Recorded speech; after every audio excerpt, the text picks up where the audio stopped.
Uy.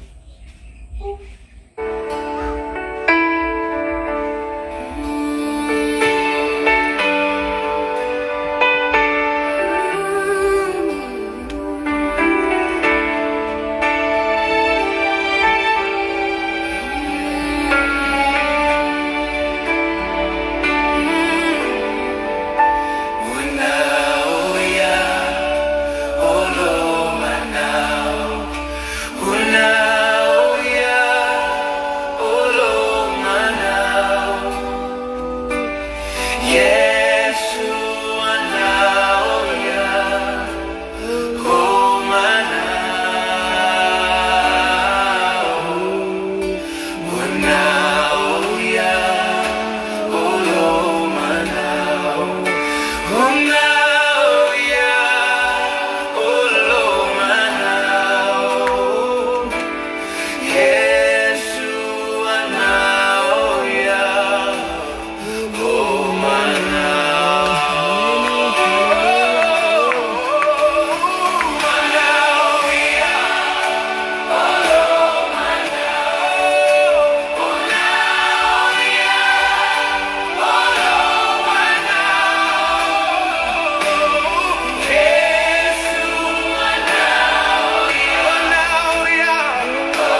o lo mātou wala au ni nani nei tai au. Ua mātou ilua i lei se mea, mātou te mawhaia pe a unoa ma oe, mātou wala au lia ke riso, fio mai ta mai nei tai au, e ala i le anganga pa ia o lau fio, Haleluia, tātou ngā lulue whātua se ma oe, le mana o lo wanganga ngā lue mai, whaatutumu i mātou umai lau whaau unga mana, au ane i mawai lau whaau unga i lunga ia i mātou. Mātou wala mai li nei tai au, male vi inga, male pese, whane ne e ia te oe ta mā. Wana le se anoa oe mātou te le mauale nei tai au, mātango fie mātou ala langa ai, matau watu lau wha maoni.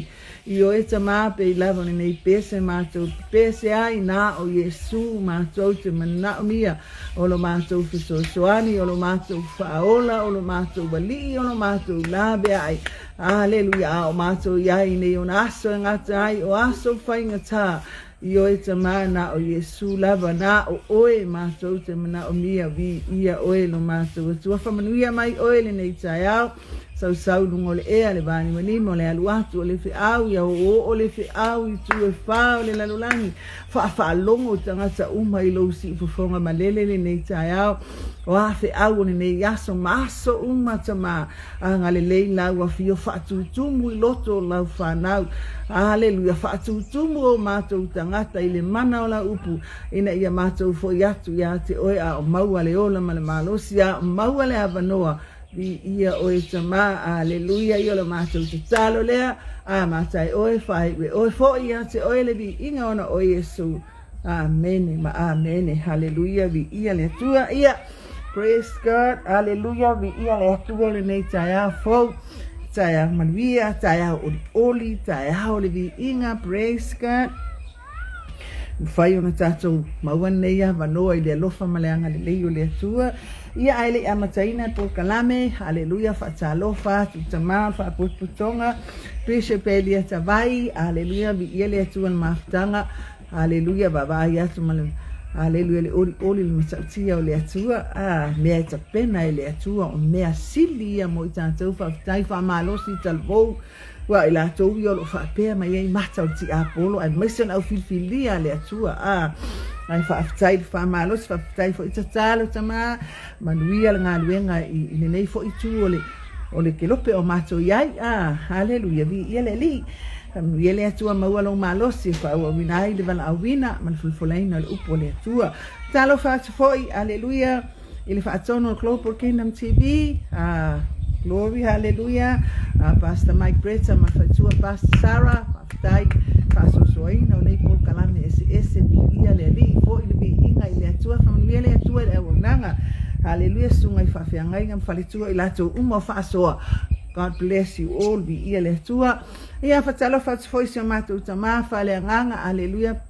Pastor Phil, walesi lau sunga whai evangelia, whamanuia le atua tama, whaafitai o mātou vai atu lau malosi, e tupu pia lau malosi, anga lei le atua, aleluia, o whaete tu la iai, tu mauwha unga le atua, ia te oe tama, ia matalo whaatwhai ai latou, whai om tātou mafutan nei tai au, si o uso au le lei lea, aleluia, pule iala, whanava au, tupitala, vi ia le atua, whaafitai uso, vi ia le li whaftai lo whaatasi mai le taimi, aleluia, veos whaamaro si au le, aleluia, isi o uso, vi ia le li, wa lava lo au wai mai, ma lau whaatalofa o lau koneni, aleluia, ia le li, ma alosi ai foi le au auna, vi ia le li, talo whaat foi, i wampa anga nei ala leo Global Kingdom TV o la fo o le alof tu noa, ia e maise o lato umalava o whea se mea o e au auna ai, ma e whaasoa ai, ia le atua whamanuia le atua ia te oe, hallelujah, praise God, ia anau e lunga screen tato mau,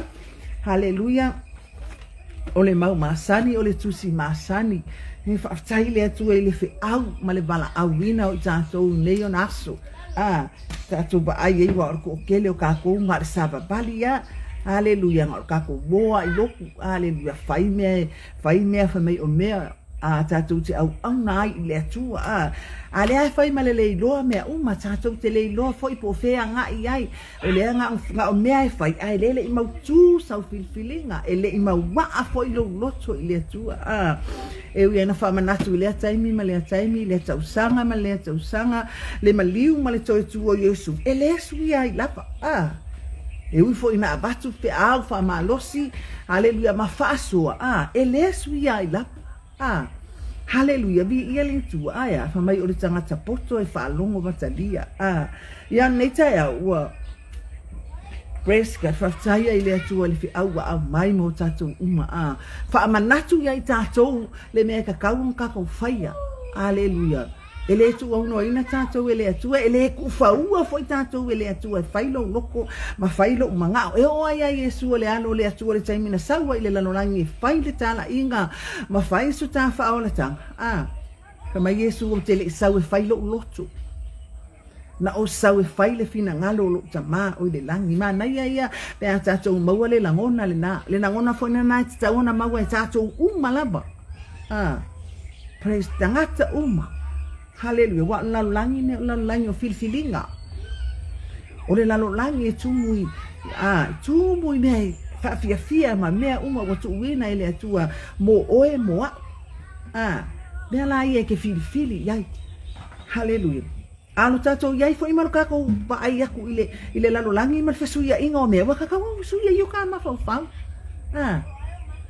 Waka kawa wa o mea ia kele ba ai o mea kele iloa. Le wa eba ai aku kupu ele masangi o eba ai ele masangi fo yo e fa longo yai. Le wa eba ai wa tutupu. Te menga e loa mai ina e loa mai le atua. E loa mai le upu le atua. Hallelujah. O le whiau la mo tātou, whala tangata i le atua. Bala au lia Yesu pei al pesen nei tai au. O le mana onga nao tangata whaatua tua, ma so se tangata ola, le tangata na maliwa Yesu ea, ngā o Yesu wa. Ngā o Yesu wa e kofo i le lelei wa o kofo i le lelei. Wa tātou tofo i manuia o le atua. Ea, waila sisi ki koi mangao, le asisi mea e ki koi mangao iai. Awane ingata lau ba ai mea le lalo langi. Awane ingata lau ba ai mea wa e ba ai ai. Ia mamao lau sila. Sa alofa le pele Yesu anga lelei anga alofa. Ia le atu alofa te le atu mo oia whaftai o wa i atu wa sau lunga le ola fau alofa tu noa vi ia le atu ausa. Whaftai whaasoa. Whaftai whamalosi. Whaftai whamanatu. O lau wha malosi mai e malosi ai foi le au na o mea o ke o iloa mai ati o te iloa mai lea le whaasoa le atua di ia le atua lo whaatu ia te o le uso au na masiau whanau vi ia le atua manuia ngā luenga ia le li wala suinga wa eba ai tako ke le ngofunga foi a wai ke ba ai aku lo ainga wa eba e ko sui le whaavai o lo ainga sui mai a mio ala ufanga sui mai lo ko lu mele masange e ke ngo fongo foia e ke ngo fongo ke vai kwa la ko uma kwa la o ese uma kwa la ufanga mo lu ainga la ai kwa lo ko lu ala alu bitu ngama e ke ngo fongo foia fa pena la ka ko ba ai le tangata potu bi ia leli ia ole tusi na wai lunga tatou screen ia whaftai au ia le tu o se bala au foi moa wai ei kai mi ka ko ke bai ai ei foi kai mi ka ko ke se ele esu ka ko ako ele ai ma so ko ako ato ma stato wa mi tu nei ele kai mi ka ko ke pa wai hallelujah me vai tai no tatou loa tatou ia so ngatai wai fai to ale ali wa me uma yang fai mai ka ko ba ai na tatou loa le wai fai to ale ali ia ko ia ole kangwa ko Yesu le au le fai ko aka kala ko ia aka kala le fai ko a sau Yesu a fio mai Yesu le to tai ole fa masi nonga le tua fa u fale la na fa na u fil ia feo ia isi fe siri kele ngai ka ngai ngofa ma oi ko feo te alu ia ipi a o waki fa tupu ina so fa moe ia awa ka ko wona le se fa moe ele fu se ka uma ka wa savali pe ia o so ngai pa wale me ole ma onga le me ka ugia ia le tua praise God ata tu te le no ia isi me ai like e si sili aku ngai lo me ai ka ko ke ngau ia praise God vi ia le tua wa au mai ale nei tai au ia le fa sino manga le ngau pa ia le tusi mo tatu man nei tai au ma tai o le hallelujah praise God hallelujah Le Ioane le ai lona mata upe lua. Ioane lona mata upe lua. E fai tau. Mata mai lan fai upe mua fai upe suma tasi. O le ata le na o le lua i ba benga na fai a Yesu fai poiponga le na fai kana i kalaia. O le lua i ba benga na fai a Yesu. Praise God, hallelujah. Kake fai kau. I le kaiminga ka fai kau kuspa. Ia kake le lopo le ane le fa winga ina o le mea. Ai esel mana yo mea uma famai o upu uma i kongo le fionga le atua. Ele ai se mea i fa matala fuaina. O valo anga i tutonu le upu le atua. Ele ai se mea i fa makala fuaina. E yailo na mafua anga. E yailo na o ngā ia te oi maa. Praise God. Peina o le nei mau. Tatou va ai ene nei mau. O le bala au lio Yesu fai poiponga i kana i kalaia. O le lua i va benga na fai ai Yesu. Hallelujah. Ai, o le manai ia, o le fai mua, o le fai pesu taksi, o le kelea, pe a e fai tau, iai, o tua. O le fai upo e koru, o piki ama iai se, me fa autu, iai le tatou fa soa nei tae, o le autua nei por kalami o tia latu ai lo taini, o le Olaga Suia. O Olaga Suia. O kofa fo ia u le Olaga Suia. O loa fo ia u le o le sui o le Olaga. Ma le sau ia Yesu, mai le leanga i le lei, mai le oti i le ola, mai le malaia i le manuia, mai se oli i le ola e whavau, wa o kofo la o iai. Wa o loa manuia o le atua, mai le ai o se mea, i le iai o mea. Mai le ai o se mea, i le iai o mea. Mai le ngau i le whaatunuina. Praise God, mai le balea. Iwe fai me kaka o kako vale le o kako ko sui ne kako ke o ye la kala ngo i lotu kala ngo i tino iwa poko wa e ko i valea na foi ele fai na motu sia le maftanga le ele manga o ki a pole motu sia le maftanga le o ke le fai a kwele anga lo ai o ina la ia ile upo le atua ma le ola ai sa kako le loa ai ana le suia o kaola ele pupula o kama fai maritala tu spa ia o ata tau ang sala sa puni ki ai lo kako va ai i manuia o le atua le la wa sau ko kom wa e va ai i manuia o le atua wa fa ia le li praise God le la wa e sau tu tonu ke uka ma wa manuia o le atua ia le li o le fai upe tolu le yo ne lua wa mai fa pe wa uma fo ile waina. Ona fai atu ai leo le tinao Yesu yati ya wale ai sa tato waina. Wale ai sa lato waina. Nai fasingo ya la ko we onga fai poiponga. Wale ai se lato waina. Yo le alfi awa Yesu e fai ai. Fa pese fai poiponga Yesu. Fa pe a hoste Jesus fai poiponga le ai. Lai ai la ko we onga fai poiponga. Lai ai la tau we ana fai poipong. La me ka o mai fo ya Yesu ai le ka o ya la ko we ana fai poipong. Hallelujah. Vi ia le le waru ye Maria tau ya Yesu. Hallelujah. Wale ai se la ko waino. Hallelujah. Le ale sali a Yesu na faina. Na fai ai. Ele io i lo i tu waso. Ia le tu. Aka ko ma fau me yo fai poiponga ma me yo fa fianga o aso fanga o ala o le mua le kun maka ia ba ai tanga e fai se nei ona ofisiri fo nga ofisiri ia u kai mi lau kai kua ba ila fai poiponga e fai me yo o me ai e tumu ia tangata ai ona nga fa no e le se waina ele tali ina ma se fai poiponga ka le sia faulaina mai se kale sia le mana ulia la ko mianga mai le ka kawa nga mana umia nga me ko kong ele te tau na mana umia praise God ai sa makwa e mga umia praise God taba ai fo ye telo fai puipunga ai umala ungal fai te ai sa fa sanga ile lau e kumu ile ai e uma nga fai poiponga ma le lokol fai poiponga fa apa ia le fai poiponga ina ia fa mama ina le ngali ai uma sau fai si au fa sanga Ile lau e kumu ile ai. Fa penga fa ponga le na alu ia Maria. Ato no se ainga o Maria na alu Maria. Mafu ai o alu Maria. Ole bala aulia le lo penga bala aulia e Maria Yesu. Le lo penga bala aulia e Maria Yesu. Fa ponga nga mafu ai o nga ia Yesu kong i. Praise God. Le ala waka uma ia Yesu sa kang waka u nga kayo nga fa ponga po le pula tau tambang. Aya le wasau Maria ka u ia Yesu.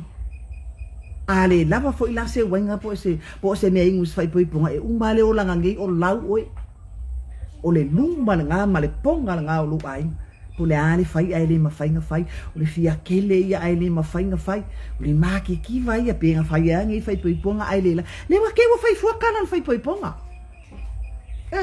ki wo fai po le ani fia fai po le mafai nga fai le wa ke wo fai fu kana le ai ngai o ngal fai ponga kalu ai le manga o le mere manga oi kalu ai le fai fua lua fulu moi malo sa yo kalila ya kasi dali ka ngai kongol fai ponga ya bi ia le atua lo fatu mo oile uso lua fulu bi ia le ali haleluya manuia al faso manuia fo yo fai valo filima haleluya fa manuia ai le telo tangata i lo su i malaula au su ia le ali tai tale mi mai le tua le la wa ke u fai fu kala fai ponga ai a o foi la nga e man malama ma e lo ele se apa ele se wa sa we aver ka kusi le ale nga bo mori nga kusi bo mori nga ke kusi ai le alu ai se ele o ya ile me ala manga oi pe la i ni ia le tu le wa sa Maria ka ile ya Yesu ele ai senga bo umare la ko waina ole ale me Yesu e fai haleluya ai ole mana o mia e Maria o se fesosoani fesili ya Yesu wale se me wa enti lo tangata enti malo kangaka wale se me la le me mua e ke manga o mia Yesu wa e mana o ya Yesu haleluya e ke le fesili lo kama fesili ya ke e ka fa nga e lo le tangata se fesili ya mo se fesosoani ele ia lunga dia ka or fa ko afa ele ai ngai onga fai ponga por ko afa ia baiana fai ponga haleluya ale o sa o afisili ya Yesu haleluya o se fa manatu mo ka ko mo ole tusile nei bale mele o ke fa ma ro si tu bai ole atsa ole fa mamaina ole atsa ole fa mamaina o tatu uma mai mele anga i mele lei suia mai le anga i le lei haleluya o langa suia hale kako ba ai ele la langi mali taimi de nei wata to ye ole bala au sa o maya haleluya le atua ya te o le tai au nei ole kaini o lo fa maina ole kaini waka kau nga fa maina oi ai ke ngofo male le ai o se mea le o ke ngofo male ngao i malo kako maki kiba ai sea langa SMA e fa mua ka ko va ai marka ko lotu ole a waina leanga fa mua me leanga ole ka ko langa ka ko mai ai tato fana na mai maleang sala le ngumi le amatanga ina wa le lalo langi tu ai wa oki wa fano ile sami le lalo langi ngasa ka ko ai ale tau mata ina male to fawina male to fofoina ile atua ole lalo langi ka ko ai mafang mai lo ka ko wolanga ngumi fa mai saso onga ngumi le lalulangi ngumi nga ka langa ile amatanga ai fa fetai na ya Yesu na ya ile atua ilo ngumi malo ngumi nga ko e fau oi na to e fau oi le atua le ipu wa le anga le ipu wa elea le ipu wa kai mai ga ka e ai lunga lima nga ko e fau fo ia praise God ole mana onga lale ole tusi le male ba benga le na fa Yesu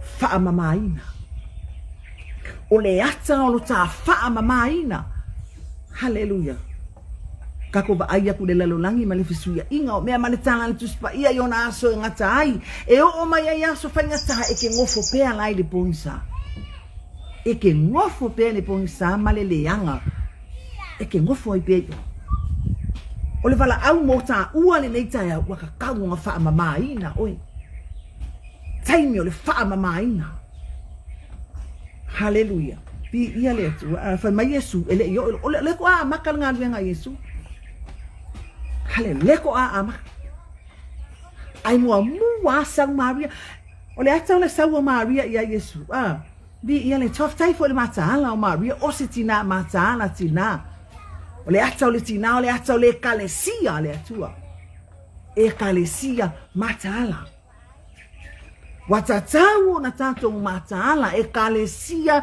mataala wai le bala au mai Yesu lana e kalesia wo o le taimi fa mai dai ka ua taimi o le fa mai no o e ma haleluya kaino le la foa i o mea o le lalolangi ma mea umbakama ai aku le lalolangi ua luluina le kei loa ia Samoa ma luluina le ia i kongo lo ainga fa mai ea i misa ainga i misa lea fale ma lea fale o lea lalo o lea tunu ma lea tunu o lea malo le wo i fainga malo wo i lea tunu kau lea kungu ea e kero whanau ngaku o luluinga le ngai ke ngofoi e lulu ina lo loto ia so mai ti nga ma fangata maka kwai kongo lo ai nga ke ba ai e lulu ina ya oi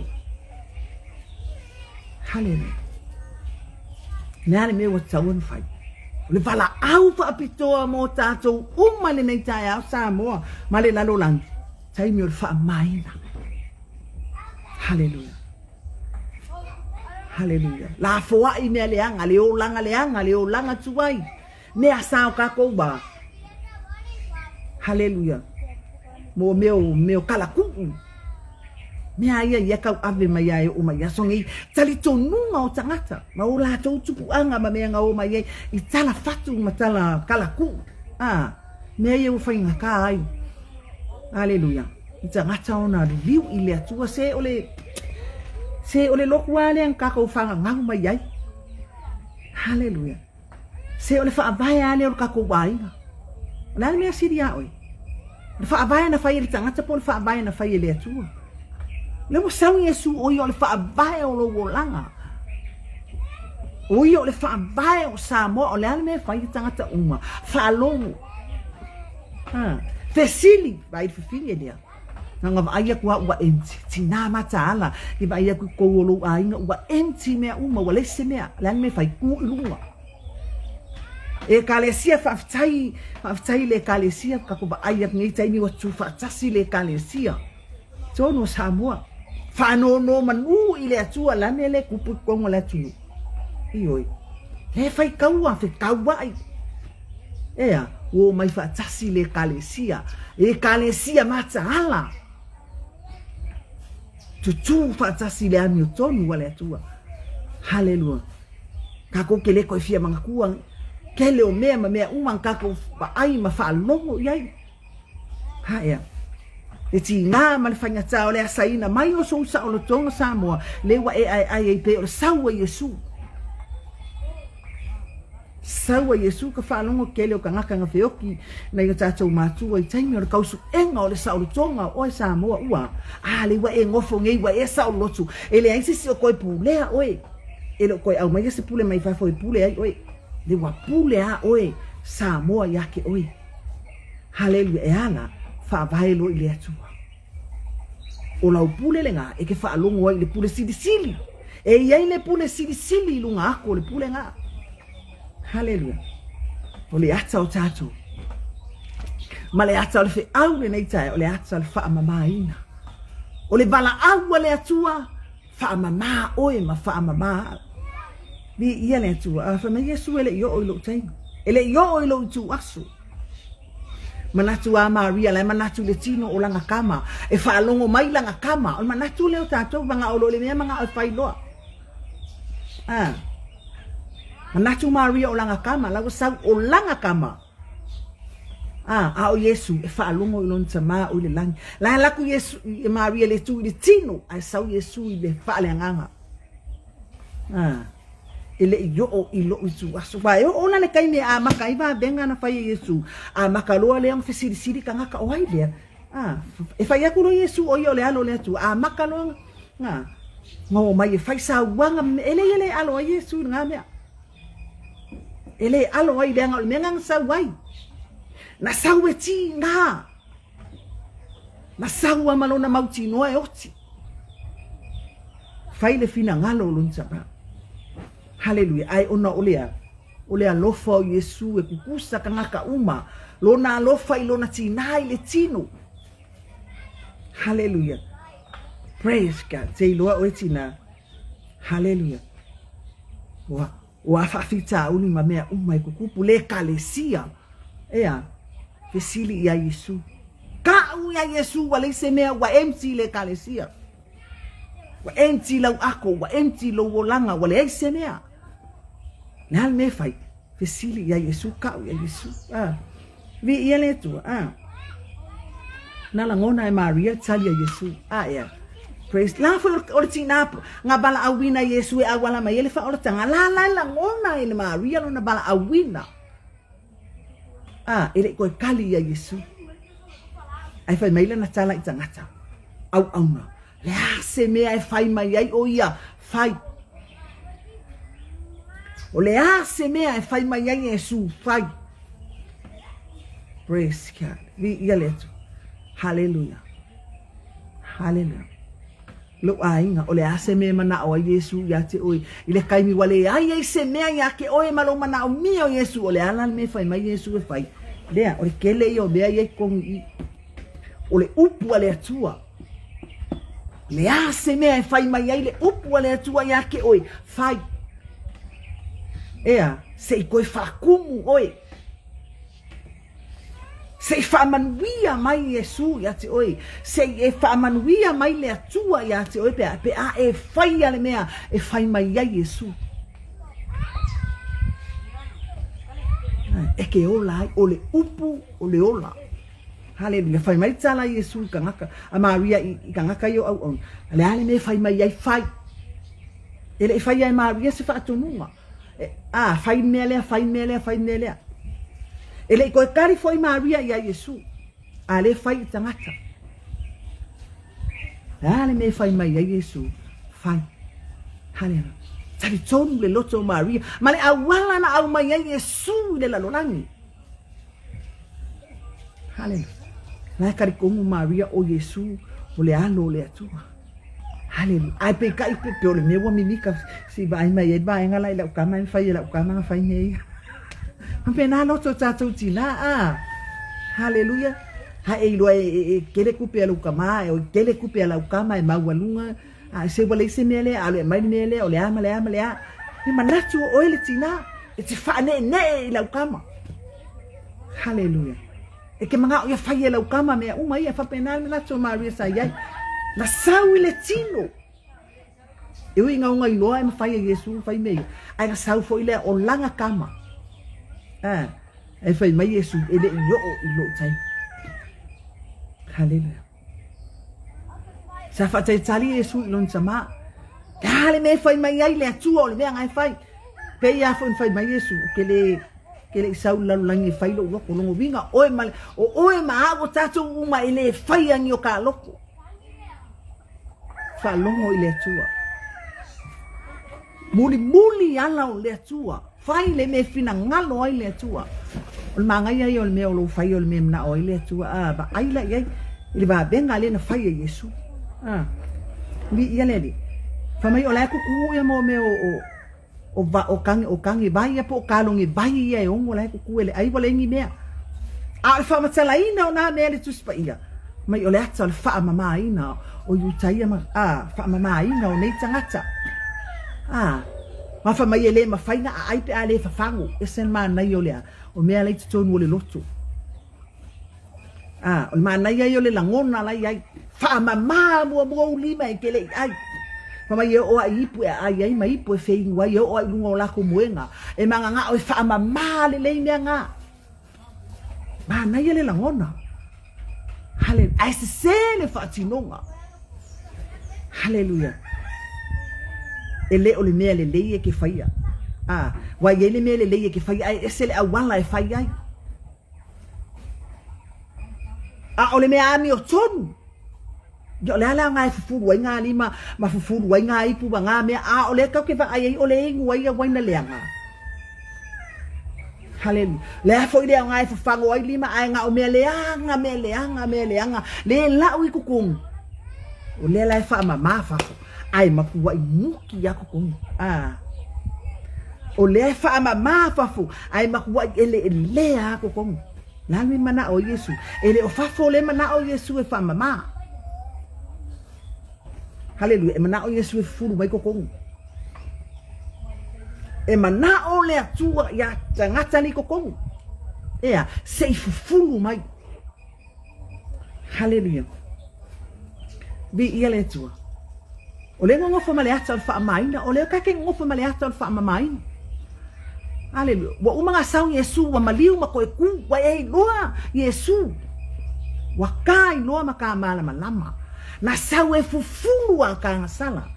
Na sau e abe ese a sala. Ea o umai de fai sala. Le ai. Ele umai o le ai kupu pea.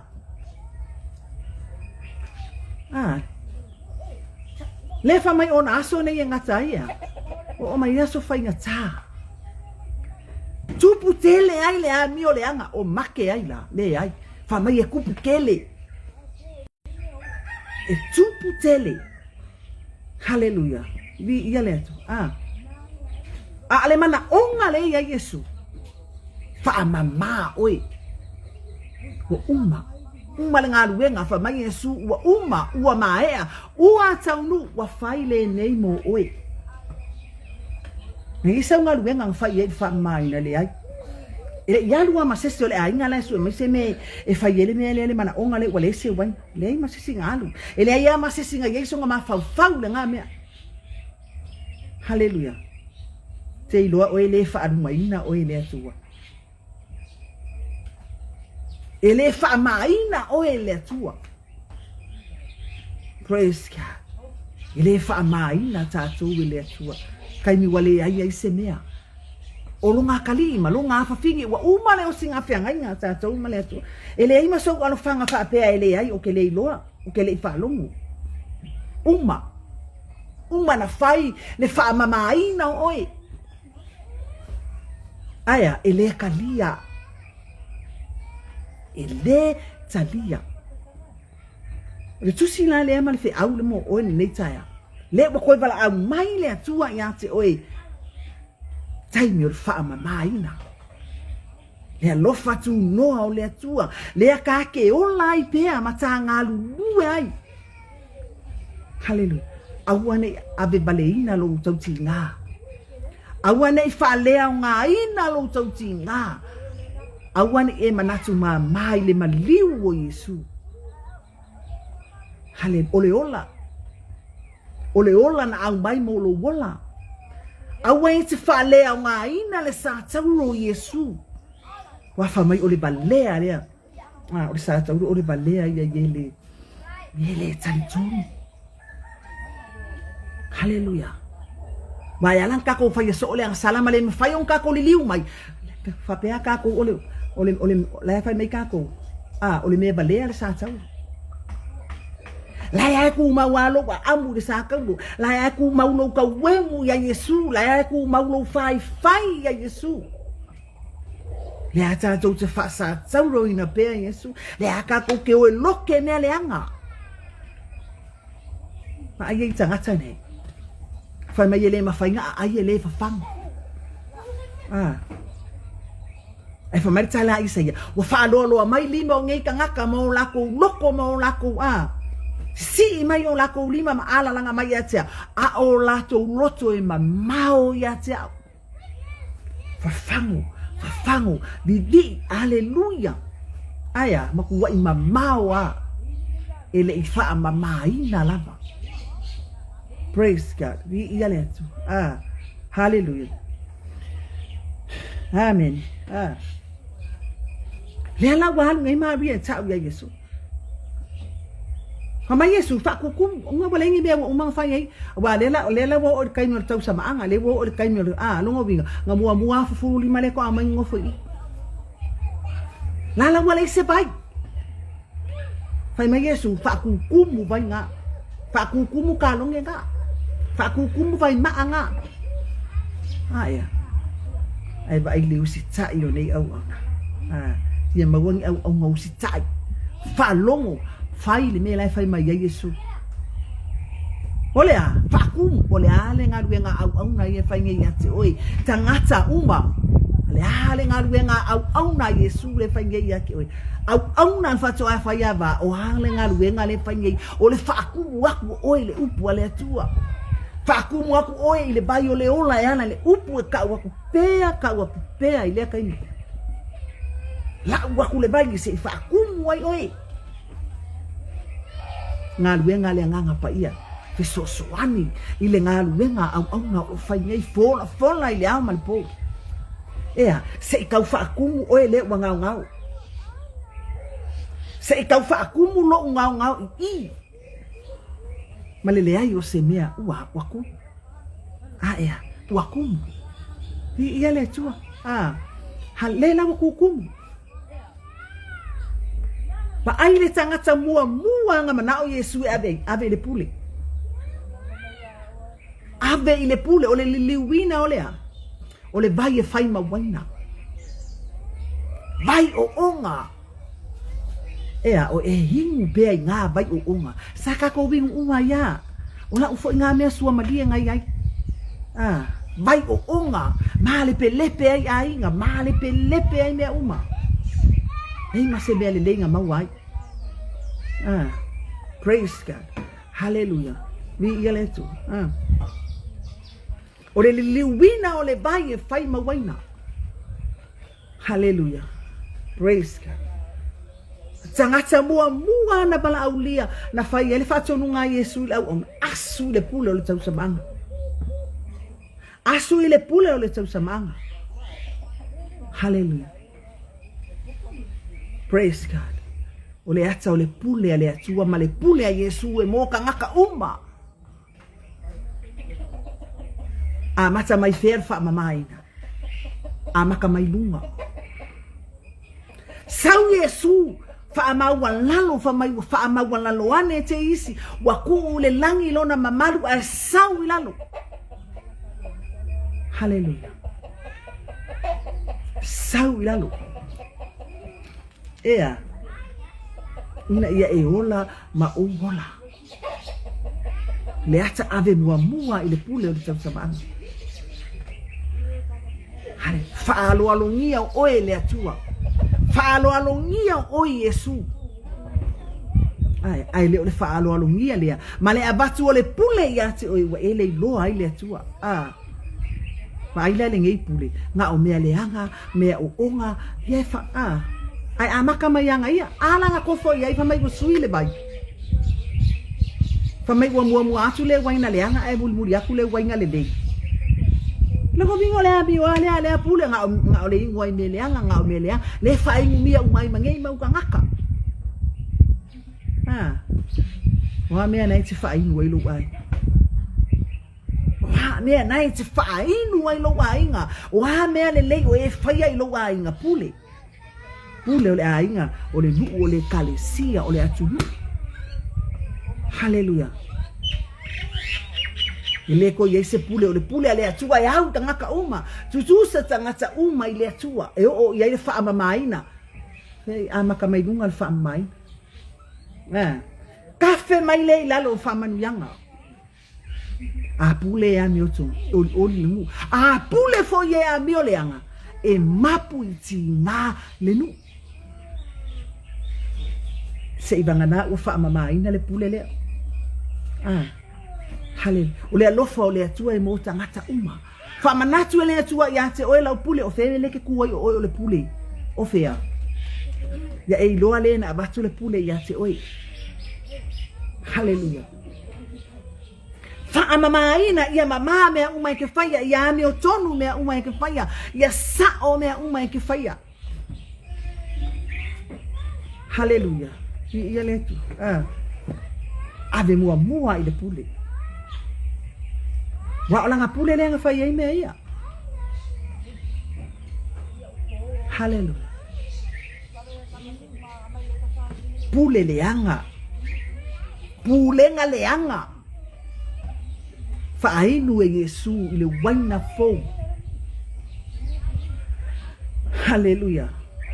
Faainu mia Yesu i le waina fou. O le ata o le faa mamaina le faa mamaina o kako uma.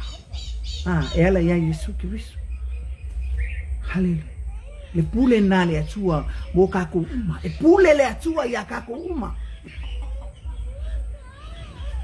Le pule alofa le atua e ala ia Yesu Kirisu. Faa inu mia ai oe faa manui ai tangata uma. Faa inu mia ai fo ia. Hallelujah. Li ia le to le la wa e lo le taimine. Le pule sidi e pule yake oe. Wa yai lo pule. Wa yai le pule yate oe. E ki faa longo yai. Pia umai manui yai lo aina. O nga mua mai yai leo mea le lei. E langa ele mua mai ngine le lei. Tato o langa kako mai yai. A o le swinga o le o langa. Ma le sui o le au mala e ke ui ai. Ma le sui o le ne ke i wai. Praise God. Di ia le atu. Olaga Suia. O tato iai taimi o wha maina.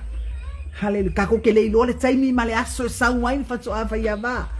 Tato te leiloa le taimi ma le tu aso e sau wai le atali o le atua atali o tangata. Hallelujah.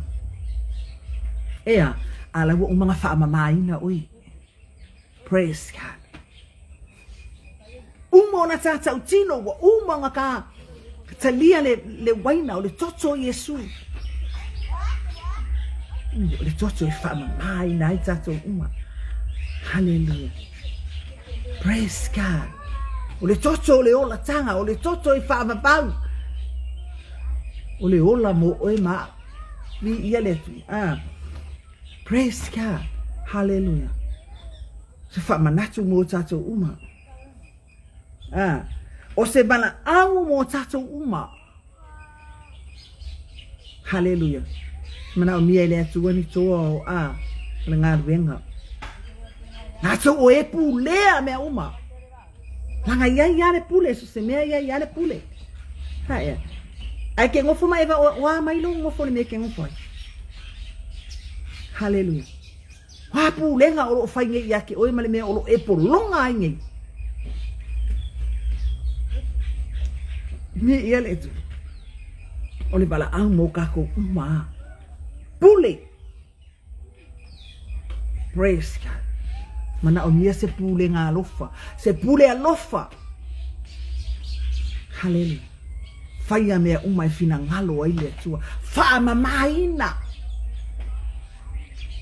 Tafe mai ei faa manu yanga yate oi. Lo ainga le kalesia le nu.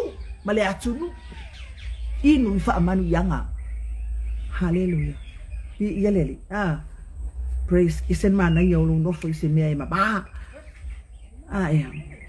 Ike refia ngofo se fale parapala. Ma se mea ele lea. O lo ulangona ne nai le tino ala mele fa pe nai I lo ulanga fale nganga. Praise God. Wata tau na fa mama mai kokong. Abe ese mai le tangata tu wai ngai kokong. Na o le toto o Yesu e ana I lo talia. Lo talia o Yesu e avea mali ma fa ola I lo olama. Hallelujah. Fa mama ina o e ala le toto Yesu Kristo. Na ta maua leo wha manu yanga. E ke lewa ai ni wha manu yanga. Hallelujah. Pe a whai e ke le wha longo. Hallelujah. Au na wha longo lo au na. Wha kukumu mea ngā. Wha menga wha kumu o iau nuku. Wa kaunga sua. Asu. Wha mai ele iloa e la kupo whianga au mai ai. Ele iloa le pule o le tau samaanga, ele iloa e po feme au mai ai. Praise God. Hallelujah. Vi ia le tu.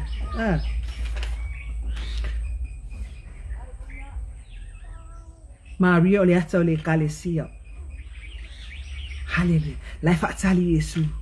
E sau ea batu lana e kalesia mama. Wa umo na wha mama ina.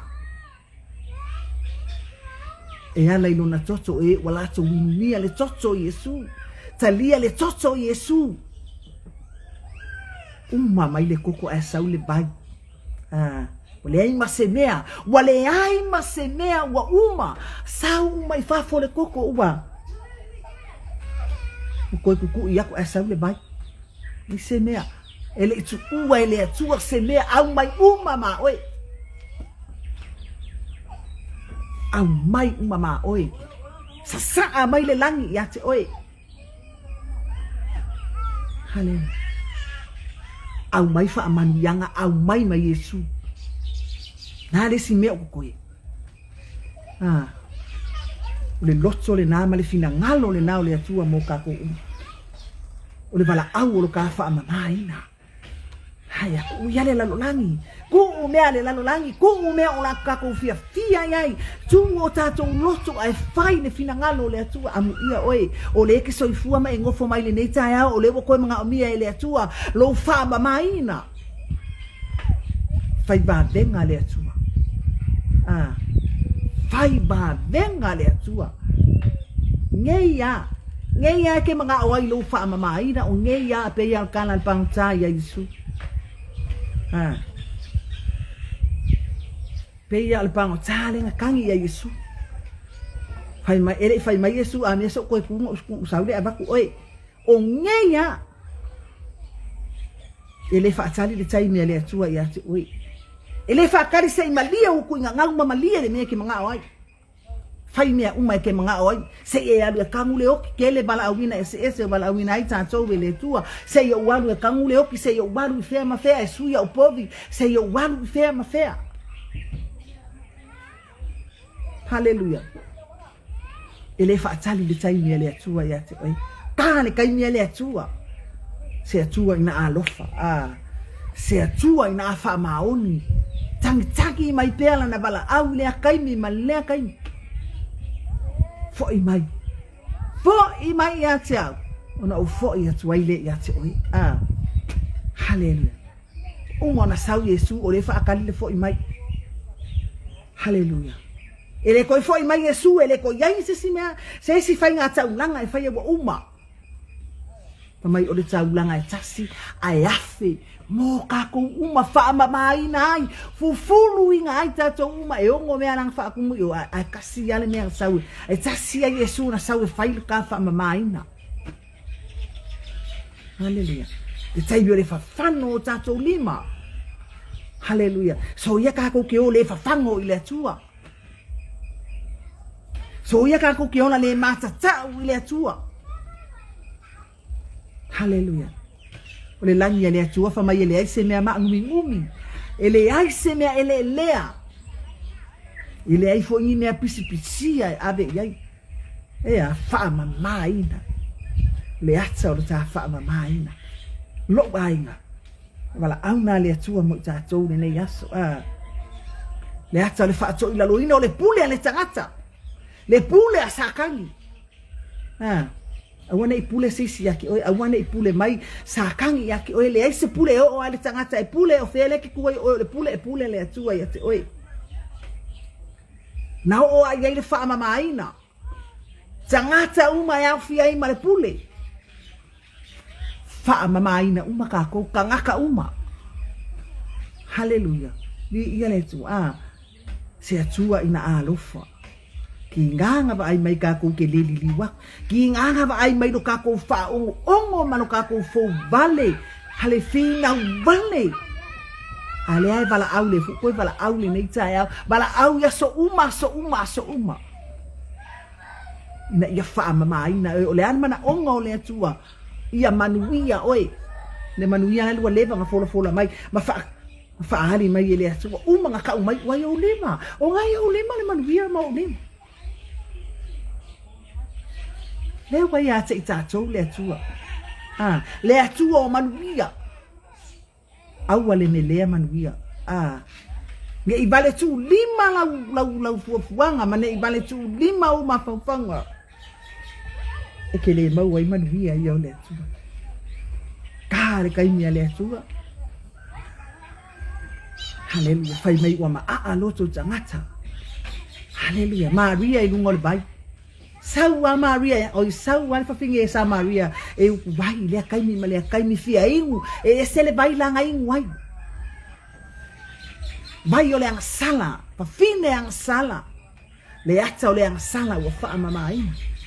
Sau ka waku e Yesu o ia o le vai o la. Ai va ai le aisi, aisi. Au mai ale nā vai se i o winu wai. Inga ia o le koe sau wai o ke ingu vai. Inga ia o le toe fia inu wai. Hallelujah. O le ale mea ngā whai e whawhine le. Mai wa ki ai langa vai. Le mea sau mai e ukwai nga vai. Ki ai. Mana onga mo oele ni tae. Ki ai le vai ngā ke inu wai. Ki ai mea ngā ke oi. Ai alu. Hallelujah. Ki ai ma alu. Awa ke koe mawhauwhau wal, mea ngā lenga e koe mawhauwhau ma e koe fōi ai itua. E ke sawa pea o Israeli. E o mai a ma abenga ma abe loko i oi ai kupito le kele auro ma mea nai o. E ui ai ngā puapua ngā ki ai le a. Ma poronga le mea ngā ngofo. Alai ave ale loko i o wafu i la safa i le anga sala. E ui ai ngā ma o onga ma ai ma o onga. Aya, ele ave sea le loto ia. Ai kupito o le ata o le anga sala.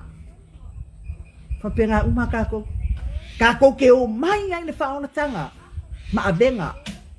Aya, kako ke ngufo ima kako kilo le maa ngai ma le fe ilafi mai. Ma le kaufe kuri ya i o tangata i mea whaafia fia ma mea uma le kuinga ngau ma le maka pepea. E abe au kako maka i fafu. Tātou te o mai a ma abenga. Aya, wakaunga wha mama. Hallelujah. Le vala au mo oile nei tai au. Hallelujah. Tai me o le tā wha mama ina. Wai whai tu toa le ali lewa e kofo le maa ngai o le meo le ola mama. Wa e kofo iai. Wa whaunga soloi manuia o le atua. Wa tātou tufi tau whaoina manuia o le atua. Wa e iloa e le o se mea whalea o ngalo tau ti ngai whai ngai. Wa mea ia te au nai. Wa mea ngai ki whaia. I te whaia malo wha moe. I te maua le pali. Hallelujah. I ke whaia malo wha moe langa iai lo wha moe ola. E ke lesa vali fua, e ke lesa vali wha sama ngoa. Mo iai lo wha moe wha mai. E teu le langi lo pale. Hallelujah. Pa e fia manga o i ngā sauia Jesus e wha pale inga oi. Wha tali. E te whaatali ma lo mauti noa. O ti mauti noa. O la mauti noa. O ti mauti noa. Lele tu. Hallelujah. Le tangata watalia le toto. Le toto le whea ngai ngā fau. Wa e talia le lua o singa whea ngai ngā fau ma le atua e ana i ake riso. Whaamamai na ai a tanga sala. Whaamamai na ai ta ua. Ia leli. Ia o le tā whaamalosi nai le nei tai ao a inga vi ia le atua. Hallelujah. Praise God. Anga leile atua whaamalamalama, whaamanatu. Hallelujah. Le anganga o le atua ia te oe. Le nei tai ao. Hallelujah. Ina ia tā whaia le me fina ngalo ai le atua. Wane i whaia o tātou loto ai tu. I fina ngalo le atua. Praise God. Whaamanuia le atua i lau whaafonga. Vi ia le ali. Ia le awhai. Hallelujah. Praftai le atua na apa mai ate oe ana ia ke riso. Se whainu mia lo ngā lala ma lo ngau i. Alea. Whaatu muina oi le nganga pa ia. Wa whaatu muina oi mea lofa le atua. Hallelujah. Ia le ali. Praise God. Hallelujah.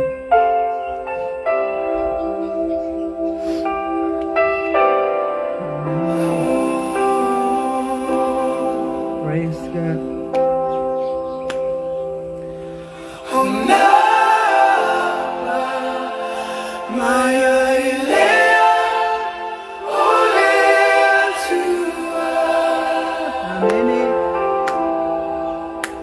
He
Ia le atua e o se whamalosi nā mo i tātou nei tai au. Aleluia.